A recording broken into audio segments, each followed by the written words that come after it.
Welcome to Telugu one.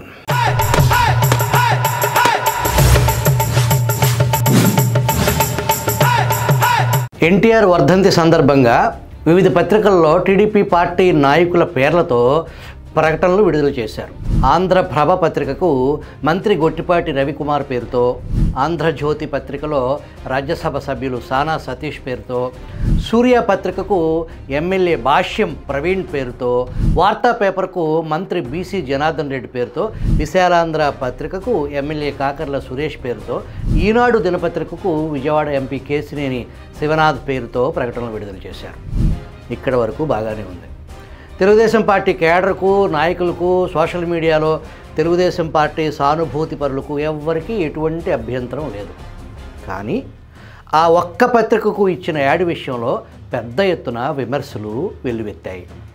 ఆ పత్రిక ఏంటో మీకు తెలుసు.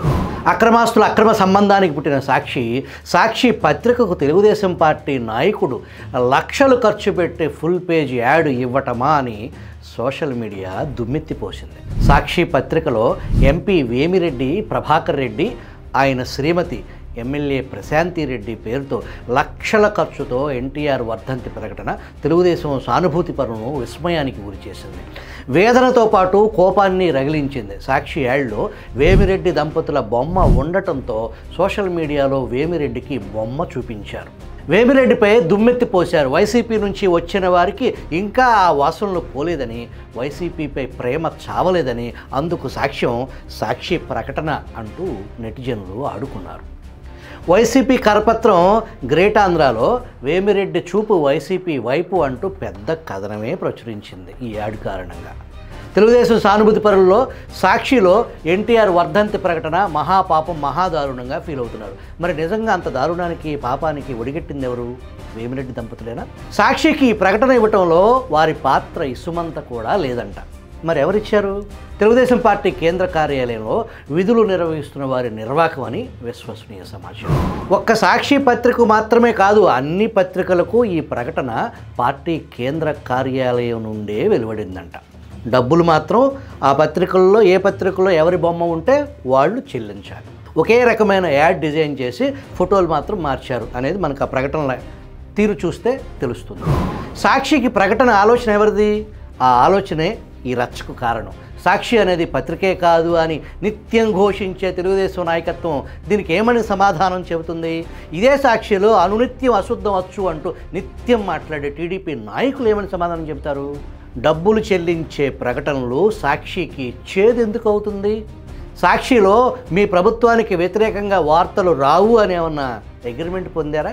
యాడ్ తరువాత పేజీలో చంద్రబాబు ఫోటోను భూభూతంలాగా ప్రచురించి సాక్షి వార్త ప్రసారం చేసిందే. ఈ యాడ్కు కారణమైన వారు దీనికి ఏమని సమాధానం చెబుతారు? ప్రకటన విషయంలో ఈనాడును, మరీ ముఖ్యంగా ఆంధ్రజ్యోతిని నాడు ఏ విధంగా వేధించింది వీరికి తెలియదనుకోవాలా? సిపిఎం ఆధ్వర్యంలో నడిచే ప్రజాశక్తి పత్రికకు ఈ యాడ్ ఎందుకు ఇవ్వలేదు? సిపిఐ ఆధ్వర్యంలో నడిచే విశాలాంధ్ర పత్రికకు ఇచ్చారు కదా. సాక్షి కంటే దారుణమైన పత్రిక ప్రజాశక్తి అని భావించి ఆ పత్రికను పక్కన పెట్టేశారా? ఈ అనాలోచిత తంతు ఎవరి నిర్ణయం అని పలువురు ప్రశ్నిస్తున్నారు. టీడీపీ అధిష్టానానికి తెలిసి జరిగిందా, తెలియకుండా జరిగిందా మనకు తెలియదు. ఏది ఏమైనా ప్రకటన వెలువడిన తరువాత పార్టీ పెద్దల దృష్టి ఖచ్చితంగా ఈ విషయం వెళ్తుంది కదా. దీనిపై చర్చించినట్టు మనకు సమాచారం లేదు. పార్టీ కేడర్లో, ప్రజల్లో మాత్రం పెద్ద చర్చకు దారితీసింది.